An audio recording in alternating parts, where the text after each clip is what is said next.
Imagine yourself standing before the town hall of a small town. The early morning sunlight drapes the quiet streets in a golden glow. Suddenly, a shiver runs down your spine. Hundreds of veterans, from the young to the elderly in wheelchairs, stand in perfect stillness, silent as a living wall. No words, no banners, only a presence charged with power. What has brought them here? An offense that struck at their pride? A forgotten tale of sacrifice? Or a moment that forces the entire town to look itself in the eye? This is the journey of Anna Carter, a female veteran who returns home to honor her fallen comrades. Yet inadvertently, she sparks a movement more potent than any speech. Join us as we explore a story where courage faces indifference, where silence becomes a voice that moves the heart. Hit the subscribe button on our channel to see more powerful and meaningful stories. Anna Carter stepped off the last afternoon bus. The small platform of Oak Ridge unfolded before her like a painting, familiar, yet strange.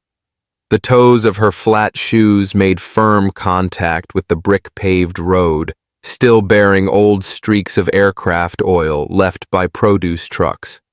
A chilly breeze carried the scent of dry leaves and faint grain. It whispered of years gone by, how both place and people have changed. In Anna's memory, Oak Ridge was lined with ancient oaks casting deep shade. Now, those lush canopies have thinned, giving way to pale sunlight glimmering on new concrete sidewalks. She paused, inhaled deeply. She imagined her hand trembling inside her khaki coat. 8 years. 8 years since she left this small town, carrying a heart full of longing for scorching summer afternoons, the constant hum of cicadas, and a silent promise to return in glory. But today, Anna is not here for personal glory. She has come to confront the past, to fill the voids that war so deep within her heart. Beneath the old sycamore by the former storefront, the once proud American flags now hang tattered, frayed by time and neglect. She walked across the central square where the old grocery store and tailor shop have been transformed into chic cafes. Pastel-painted walls, neon signs, and mellow acoustic music lend a cozy air. But Anna passed by like a stranger. In her eyes, every street corner holds a memory. The library window where she once borrowed a book on the Soviet Union, the steps of the memorial honoring fallen soldiers, the brick wall painted with the American flag. All remain, yet something vital is missing. The warmth, the bond among those who share the same banner. Anna tugged at her collar, as if to conceal the prosthetic arm fixed to her right side, a lasting mark of the battle in Afghanistan, where she and her 3 closest friends faced the enemy and never returned. The prosthesis is not her proudest possession, yet it stands as proof of survival and unbreakable will. The Medal of Honor she earned for that valor lies silent in its velvet box on her hotel desk. Today, Anna has left the medal behind. She's not ready for admiring gazes. Often, those looks leave her feeling emptier than any praise. Her reason for returning is not to display her deeds, but the simple letter she received weeks ago from the town council. They invited her to speak at the annual Veterans Day ceremony, an event that honors those who bore arms for their country. Though she's spent years in quiet service to fellow veterans in Colorado, she feels a deep need to share her story. A story of loss, yes, but also of hope and faith in the future. Perhaps, through her words, Oak Ridge's youth will learn that patriotism lives not only in rifles, but in hearts ready to rise when their country calls.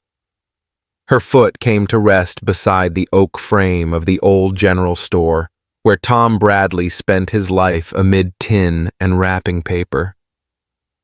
Anna's eyes swam as she recalled Tom, his silvery hair, thin spectacles, his ever-present welcoming smile when he startled at seeing her. He stepped forward, laid his handkerchief gently on her shoulder. Anna bowed her head. Her chest tightened as he exclaimed that she would forever be Oak Ridge's golden girl, the town's pride. In that fleeting moment, she knew she was not alone. Behind her stood a community, arms open wide. In Tom's gaze, Anna read something both distant and warm. Respect for a soldier returned, pride in a new generation, and worry over whether she was strong enough to speak before a crowd. The distant rumble of a late corn truck faded, replaced by the pounding of her own heart. She remembered her late grandfather's final counsel, "Let your voice inspire those who need hope." He, who tucked wartime letters into his vest pocket, taught her that true glory lies not in medals, but in kindling faith in others. Anna left the storefront slowly, walking the path to the town hall. The sun had begun its descent. Evening light filtered through golden leaves, casting dancing streaks upon the walkway.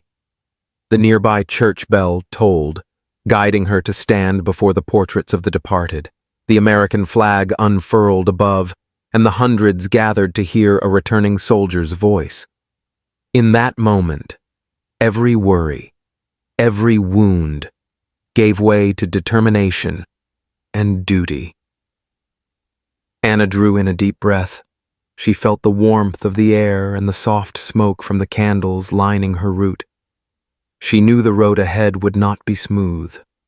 She must conquer her fear of public speaking, learn to transform pain into an ember of inspiration. But she also knew that once she set foot on this path, there would be no turning back. For she would speak not only for herself, but for her fallen comrades and for Oak Ridge, a small land that produced countless unsung heroes, ready to give all for a noble cause. And it is this conviction that will carry her through every trial to begin a new chapter, one of connection, compassion, and a soldier returned, bearing hope for a generation. Anna walked slowly along the red brick sidewalk of Main Street. Those bricks had borne the footsteps of countless Oak Ridge generations. Morning sunlight filtered through the ancient oak canopy. Patches of light and shadow danced across her face. All around, Anna noticed eyes following her. Some smiled encouragingly, pride sparkling in their gaze.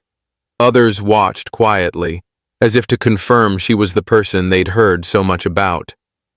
A few children paused their bicycles, pointed curiously, then pedaled off as though fearing a reprimand. An old man with a cane stood before the pharmacy, nodded, and bowed his head in greeting. In that moment, Anna felt both a stranger and the embodiment of so much hope and pride. She stepped into the small corner cafe, its windows decorated with paper flowers and a wooden sign reading, "Welcome Home, Veterans." The air was warm, redolent of freshly roasted coffee and newly baked croissants. Under the soft golden light, Mrs. Ellen Harper, Anna's beloved high school history teacher, rose to wave. Deep lines of kindness etched Mrs. Harper's face. Her eyes still gleamed, though worry lurked beneath. She invited Anna into a velvet-upholstered armchair, then pulled a chair from the corner to place beside the weathered wooden table. As Mrs. Harper prepared a strong café au lait, she sighed softly, her voice barely above a whisper. "The whole town is abuzz that you're back. Everyone's eager to hear about the battlefield, your memories, and the hardships you endured. But there's something you need to know." She paused. Her expression turned grave, her eyes clouded with concern. "Mayor Daniel Brooks holds a different view of patriotism." Anna looked up, her brow furrowed slightly, yet her gaze remained composed. Mrs. Harper continued, Brooks is young, ambitious, and determined to make Oak Ridge a model of progress. He believes our past, especially military traditions, is outdated and hinders development. He's called to set aside old symbols, Veterans Day parades, memorial statues, in favor of startup programs, green technology, and contemporary art. She folded her hands as though to steady herself. Brooks will speak just before you, at tomorrow's ceremony. Anna gave a gentle nod, sparing her teacher any further worry. In her mind, the battlefield's echoes remained vivid.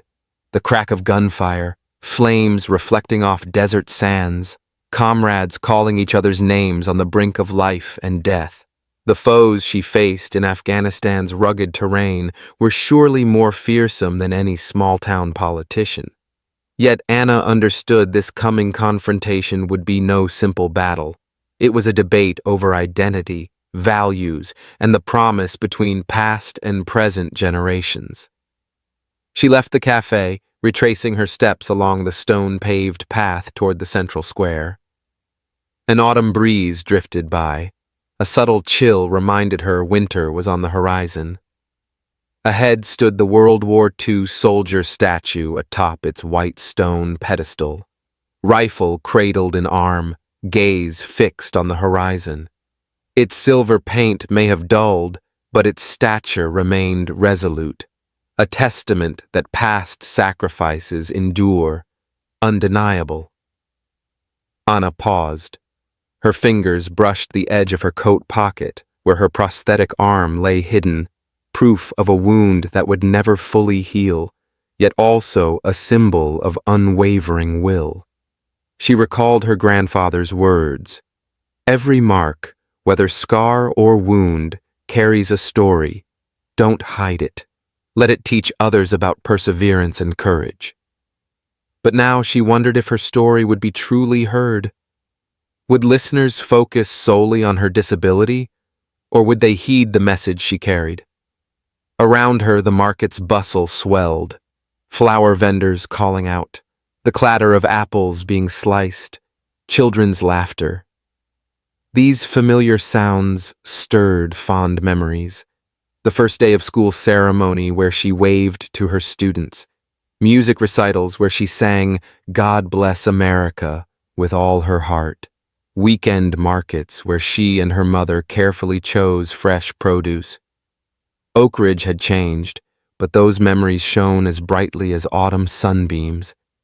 A resolve welled within her. She was not here to debate policy or sow division.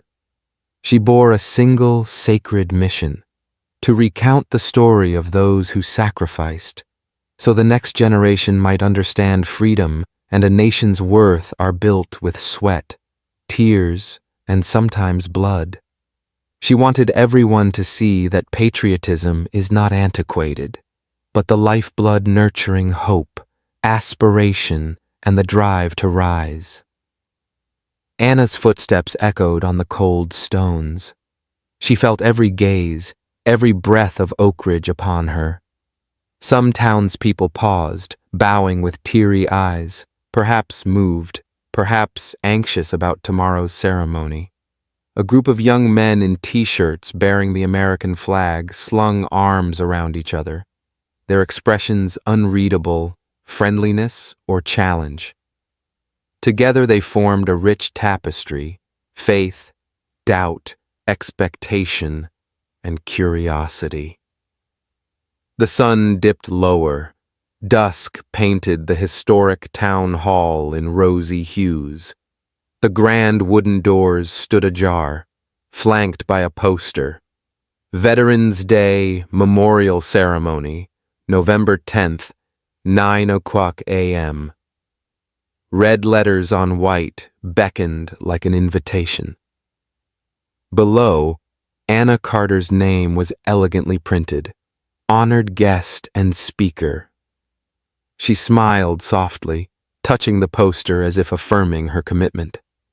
Under the newly lit lamps, She thought of tomorrow, how she'd begin, the rises and falls in her voice, the eyes watching from the stands. She didn't fear the pressure. What weighed on her mind was whether her message could transcend all prejudice and political maneuvering, to touch each Oak Ridge heart. Would they listen or hastily judge the meaning of her story? Anna inhaled deeply, feeling her heartbeat align with the rhythm of the small town. She stepped forward, never looking back. For once, she had chosen this path. There was no turning aside. In her heart, her promise to fallen comrades rang clearer than ever. I live to preserve and carry forward the flame of hope. And for Anna, tomorrow's ceremony was not merely a commemoration. It was a final chance to lend her voice so that the fallen might stand with her, in spirit, within Oak Ridge's square. A place, no matter how much it changes, that still needs a heart that honors the past. Veterans Day dawned under a crystal-clear sky. The morning sunlight gilded the bright red roof tiles and set the American flags fluttering in the gentle breeze aglow.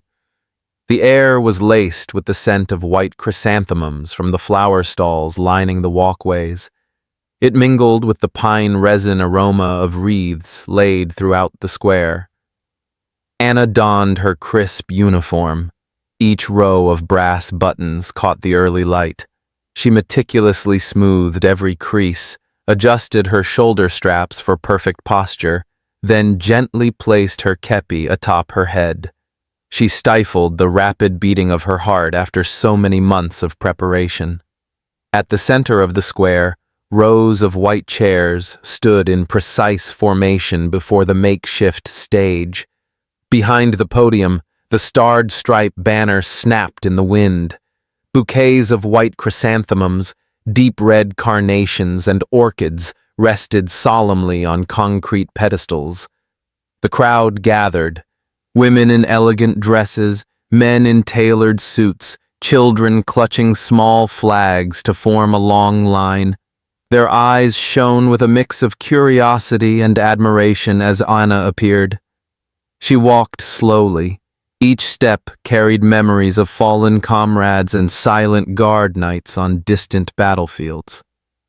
As she neared the VIP seating, Mayor Daniel Brooks emerged, trim in his tailored black suit. He approached with a courteous smile that didn't quite reach his eyes. He clasped Anna's gloved hand in his own. "We are honored to welcome you, Captain Carter," he intoned, his voice warm yet formal, like a rehearsal of protocol. But in that faint flicker of his gaze, Anna sensed a chill, the distance of a leader who greets but does not embrace, the returning hero. A solemn march rose. The flag-raising ceremony began. All fell silent, eyes fixed on the banner as it climbed skyward. In that suspended moment, its silhouette etched against the blue, Anna inhaled deeply, her chest swelling with mingled pride and longing. She recalled her first step onto Afghan soil, the comradeship forged by every shared hardship, and now that bond awakened here in this peaceful square. When the flag ceremony concluded, Mayor Brooks took the podium. He adjusted the microphone, inclined to the audience with a confident smile. His opening words rang with authority. "Today, we not only commemorate our soldiers' devotion to country, but look forward to a future, one of peace and prosperity." His tone shifted as he spoke of community values, volunteerism, and citizen participation. Anna listened, valuing each polished phrase. She agreed that civic duty and unity deserved celebration alongside military sacrifice. But as his speech lengthened, Anna noticed something missing.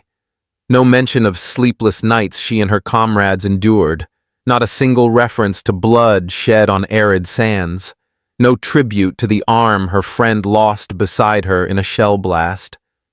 The stage lights fell on the mayor's face, yet for Anna, they illuminated only the void in his message. Then came the jarring moment.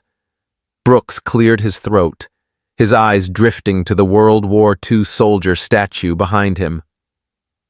"While we honor military tradition," he declared, emphasizing each word, "we must also recognize that glorifying past conflicts can send the wrong message to our youth.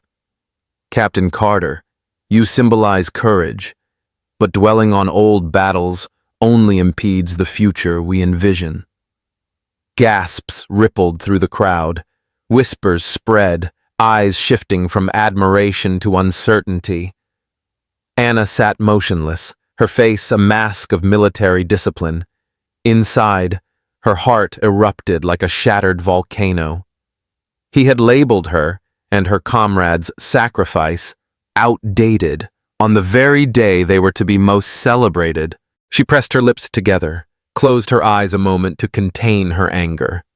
The image of her fallen comrade's arm flashed in her mind, a stern reminder that she spoke not only for herself, but for hundreds who never returned. Every sentence of Brooks's speech felt like a denial of their worth, a denial of her own.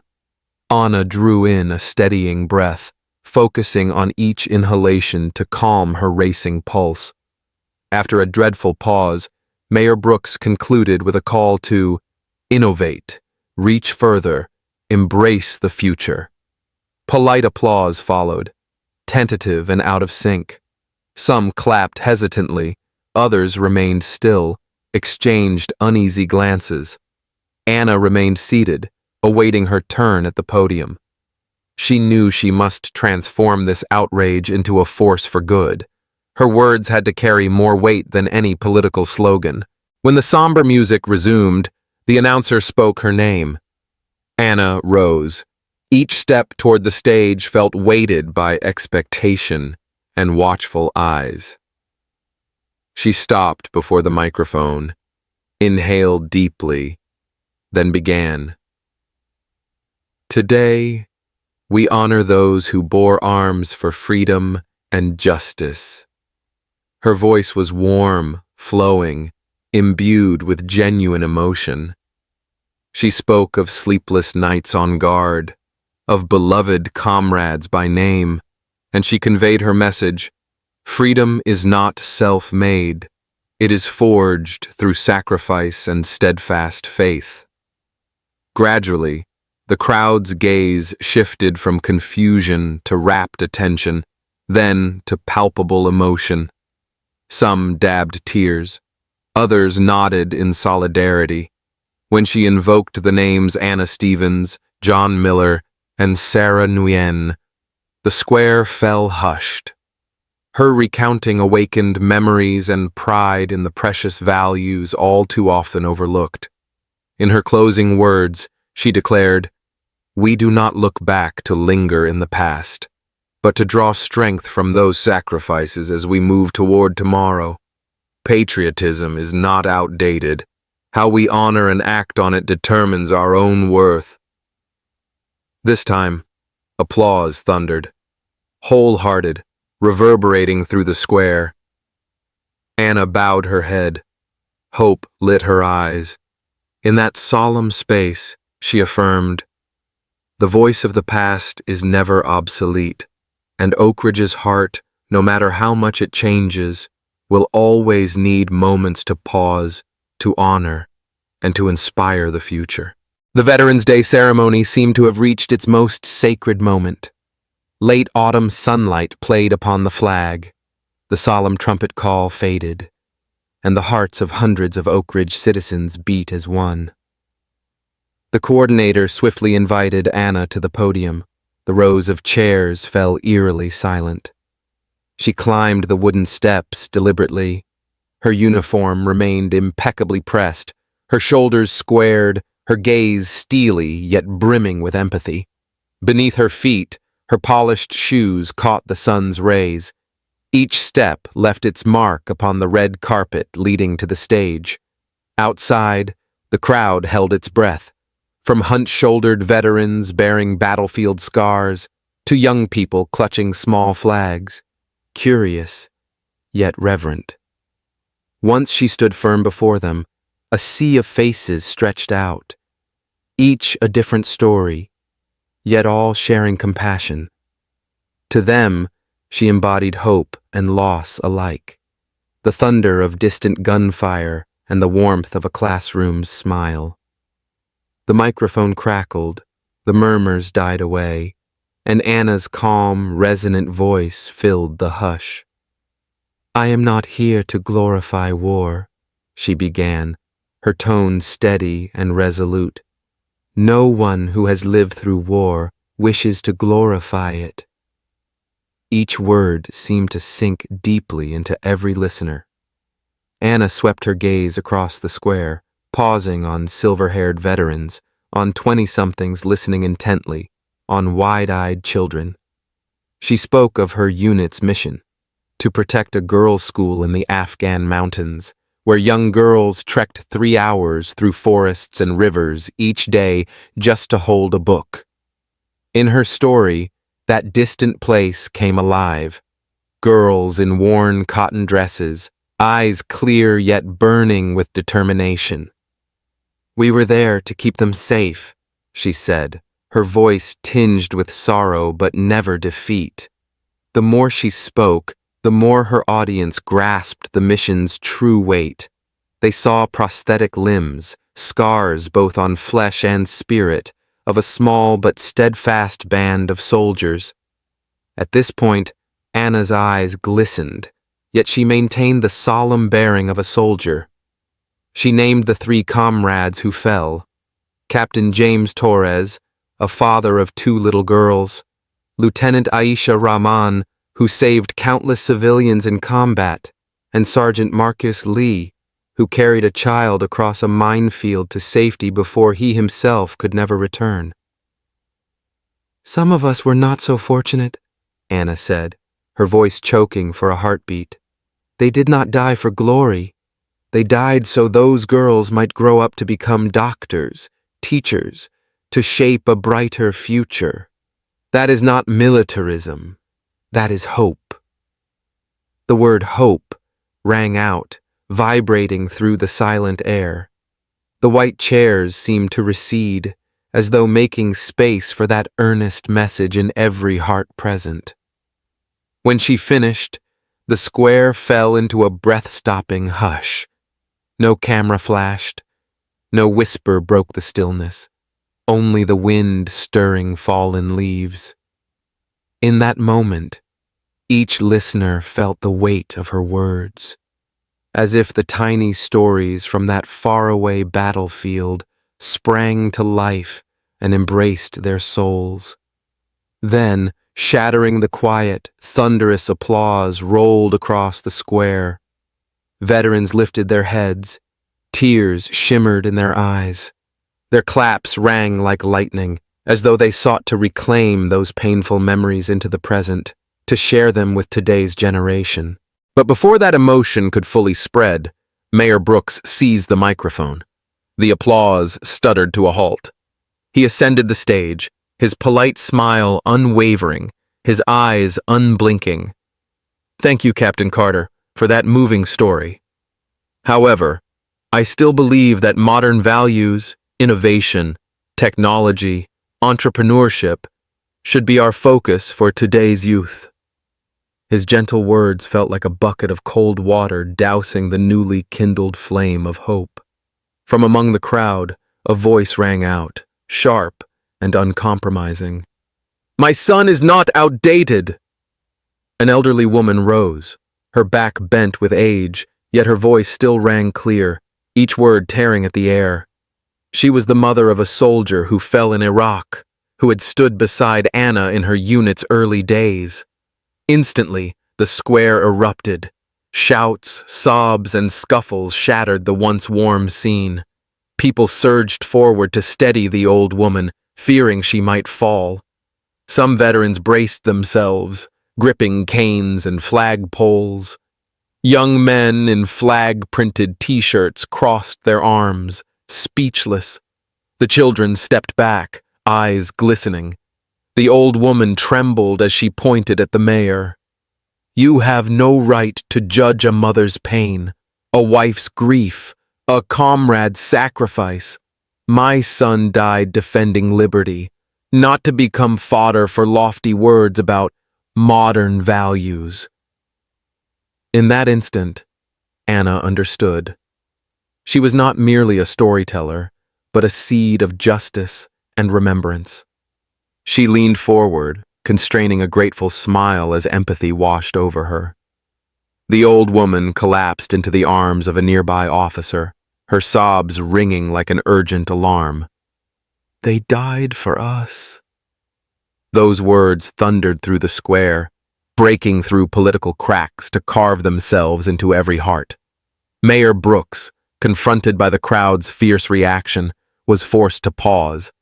He lifted his gaze to the monument, the anonymous soldiers standing watch through generations, silent witnesses to every debate. In that moment, time seemed to freeze, so that all values, past and present, might be weighed by human pain and faith. And Anna, standing amid the tumult, knew she had fulfilled her mission, not only to tell the story, but to awaken her community's heart to the enduring values of sacrifice and hope. The memorial ceremony closed under a heavy, tense atmosphere. It was as if every moment just past still bore the weight of 100 emotions. As the final wreaths were laid upon the monument and the solemn trumpet call faded, Anna felt each ray of late afternoon sunlight falling, as though trying to fill the emptiness in her heart. She stepped down from the stage. Her uniform remained pristine, her gaze calm as that of an officer tempered by countless trials. The veterans around her pressed their lips together. It was as though they had just endured a fierce battle of words, and now only a resolute silence remained. They shook her hand quietly, not with raucous applause or cheers, but with firm grips that seemed to pass on strength and a promise of justice yet to come. Some whispered among themselves, "We will make this right for her." Their eyes flashed with indignation at the mayor's speech, yet Anna asked none of them what their plans were. She knew that at this moment, action, decisive and unwavering, was far more practical than any public discussion. They had listened. They had felt the weight of both words and silence. The time for futile argument had passed. Now was the time to prove the true worth of sacrifice, through deeds, not words. Back at the hotel, Anna intended to pack her bags and return to Colorado, where she continued helping fellow veterans rediscover faith and stability after the war. The room was neat. The velvet box holding her Medal of Honor still sat on the dresser, its metal glinting under the soft lamplight. For years, she had hidden it like a secret between herself and the battlefield, unwilling to let it become a cheap ornament at any ceremony. But Oak Ridge refused to let her slip away unnoticed. Something greater than personal choice was pulling her back into the storm's eye. That night, video clips of Mayor Brooks's controversial speech spread across social media like wildfire. Local veteran groups, furious, shared the clip with angry captions. They linked up with like-minded organizations in 3 neighboring counties. They convened in group chats, drafting plans for a response. By dawn, before the morning mist even cleared from the small streets, a movement had taken shape. Soldiers who had once held each other up, the wives and mothers of veterans, united to defend the honor of words that had been dismissed. At exactly 10:00 a.m. the next morning, Oak Ridge's town hall echoed with a steady march of boots. Anna, seated by the window enjoying her café au lait, looked up in surprise. Before the building, more than 400 veterans from 3 counties had assembled in precise formation, smart in uniform or in simple jackets bearing veterans' insignia. Some arrived in wheelchairs, others leaned on canes, backs still straight, carrying an air of solemn dignity. They carried no banners, chanted no slogans, only the synchronized rhythm of hundreds of hearts, and unwavering eyes fixed on the town hall steps. Mayor Brooks, stepping onto the stage, froze at the sight of that formidable lineup. A summer breeze ruffled their caps, and the navy blue uniforms paired with shimmering ribbons lent an air both solemn and profoundly serious. He paused, his confident facade flickering into surprise as his gaze darted across the ranks. From the second-floor window, Mrs. Ellen Harper called Anna down. She stepped into the crowd, calm as one accustomed to upheaval. An elderly Marine veteran, white-haired and slightly stooped, wheeled himself up the steps. In his hand, he held a worn photograph. Anna kneeling before a cross in Afghanistan, surrounded by schoolgirls laying flowers in memory of her comrade, Aisha Rahman. The simple yet powerful image was handed to the mayor, the veteran's eyes shining with pride and solemnity. Anna approached, took the microphone. Her eyes were gentle, yet sharp. "This," she said in a voice husky but unwavering, "is honor. Now you know what it looks like." Those unadorned words resonated in the prolonged silence. No applause, no rebuttal, only awed, respectful quiet. The American flag fluttering behind her seemed to swell with the strength of those 400 hearts, silently defending its sacred meaning. 2 hours passed, the veterans holding their ground without a word, without a chant. Their steadfast presence spoke louder than any boisterous protest. Local press arrived swiftly. Cameras scanned the ranks. Elderly soldiers, young soldiers, soldiers in wheelchairs, united by a single purpose: to reclaim justice for words that had been slighted. On social media, the hashtag military honor flooded news feeds, users sharing images and videos, commenting with heartfelt emotion on this quiet yet resolute stand.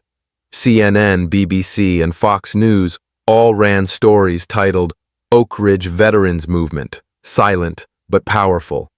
Analysts called it an emblematic act by a community unwilling to be underestimated. A message to all America that sacrifice and honor must never become cheap political catchphrases. Meanwhile, Mayor Brooks retreated to his office, hands trembling as he placed the photograph on his desk, his eyes locked on the microphone that had once granted him a voice. His heart weighed heavy with the realization that he had just faced the power of silence and the immutable principles of soldiers. No words of justification came to mind. His modernization plans now seemed insignificant against the veterans' will and resolve. The world watched Oak Ridge, not for a loud speech, but for a calm, commanding act. Anna, standing by the second-floor window, gazed at the stirring scene below with a heart full of hope. She had returned to tell her comrade's story, and now that story had spread, touching thousands of hearts. What seemed like an ending had truly become a new beginning, not only for Oak Ridge but for all of America, where honor and sacrifice must be upheld by action, not just by words. Midday in Oak Ridge was unusually quiet. After 2 hours of steadfastly holding their ground on the town hall steps, more than 400 veterans exchanged solemn nods one last time, and then dispersed in perfect silence. No banners, no loud slogans, not a scrap of paper left behind. They departed so deliberately that each footfall seemed measured to preserve the square's hushed dignity. Wheelchairs glided gently over the pavement. Canes tapped a steady rhythm against the stone, like the unified heartbeat of comrades. Under the harsh autumn sun, not a roof tile nor lamppost bore any sign of disturbance. Only a silence so solemn it took your breath away, as if the square itself had witnessed a wordless declaration of strength and honor. Their message, though unspoken, reverberated throughout Oak Ridge. Residents along Main Street, still preparing their midday meals, looked up in surprise at the veterans' departure. They didn't sing or chant, people whispered, but their eyes said it all. On local social media, a brief clip of the veterans breaking formation spread instantly, accompanied by the caption, "Silent, but as unyielding as bullets." In his town hall office, Mayor Daniel Brooks sat motionless at his dark wood desk. Before him lay a printed still from the viral clip. Afghan schoolgirls kneeling beside the memorial cross for Lieutenant Aisha Rahman, each holding fresh flowers. That simple image struck his heart in a way no grand speech ever could. He recalled his fervent calls for modern values and the speech that had enraged hundreds. Placing a hand on his desk bell, he dialed Anna Carter's number, his voice trembling. "Could you come to my office? I need to speak with you privately." That afternoon, Anna entered the small conference room on the hotel's second floor where she was staying. The room was unchanged. Simple furnishings, a wooden desk, 2 folding chairs, pale green curtains. Waiting for her stood Mayor Brooks. His expensive vest now looked oddly ill-fitting, his tie askew. In his eyes, finally, Anna detected shame and regret. Without formalities, he began, I was wrong." His voice cracked, as though released from a heavy burden. "I failed to understand the meaning of sacrifice. Yesterday showed me that even if younger generations question war, that does not justify insulting those who took up arms to defend freedom." He fell silent. His eyes sank, and he clasped his hands behind his back as if seeking to make himself smaller. "I want to do something concrete," he continued, "and I hope you'll help me. I would like to reopen the Oak Ridge Veterans Center, once a haven for returning soldiers. But this time, I want you to lead it." Anna's eyes widened. That offer exceeded all expectation. She had intended only to pack and return to Colorado to continue supporting veterans there. Yet the invitation to guide her hometown center tugged at something deep in her heart. After a moment's thought, she smiled gently. "I can't relocate to Oak Ridge permanently," she said slowly, "but I'm willing to consult and help build the center on one condition. It serves every form of service to our community, from welfare workers to teachers, from doctors to social artists. Anyone who contributes should be welcome." Mayor Brooks nodded in approval. Hope flickered in his eyes. "Absolutely. You've reminded me of the center's true purpose."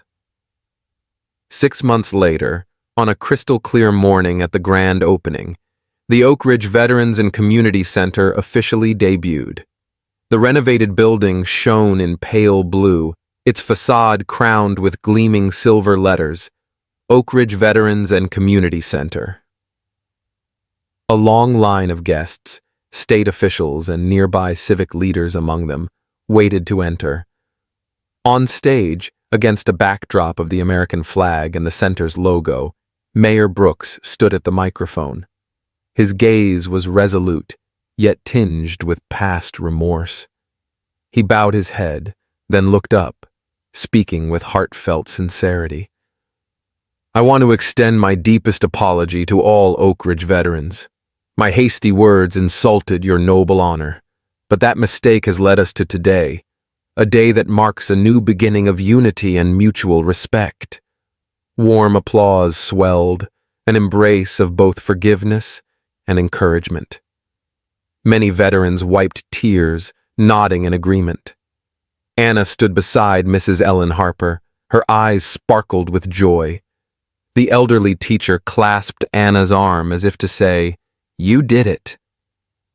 Amid the congratulations, a young girl of 8 or 9 approached with braided hair, clutching a sprig of white chrysanthemums. Her eyes were innocent, yet bright with curiosity. She paused before Anna and asked in a shy voice, "Could you tell me about the girls in Afghanistan? I want to be as brave as you." Anna knelt, gently taking the child's tiny hand. She smiled warmly. "You are already brave," she whispered, "because you dare to ask about something so important." The square fell into a tender hush. Beneath the stage, faces, veteran and youth alike, officials and ordinary guests, smiled, feeling faith pass from one generation to the next. That night, as the final streetlights on Main Street dimmed, Anna returned to her childhood home, now lovingly restored. Her old bedroom, filled with cherished memories, served as a small shrine. On the wall hung a photograph of Anna and her comrades, smiling beneath an Afghan sunset. She lifted the velvet box from the dresser and opened it to retrieve her Medal of Honor. For the first time, it felt less like a burden and more like a sacred reminder of what she and her friends had protected. She hung the gleaming medal beside the comrade's photograph, an emblem uniting past and present. Oak Ridge had relearned respect, not only for veterans, but for anyone who dared to stand up, sacrifice, and serve their community. And Anna, who once thought she came only to say goodbye, now realized she had discovered a new purpose, building bridges across generations and nurturing unity in the land that gave her life. She turned off the lights, lit incense at the small shrine, and gazed quietly at the peaceful home. The last sounds of the night drifted in, wind in the window, leaves falling softly on the porch, and her own heart racing with dreams of days ahead, where honor, sacrifice, and hope would continue to be preserved and passed on. What does this story stir in you? Share your most powerful impressions in the comments and spread these meaningful stories to your friends and family across the U.S. Don't forget to subscribe to our channel for more inspiring and captivating tales.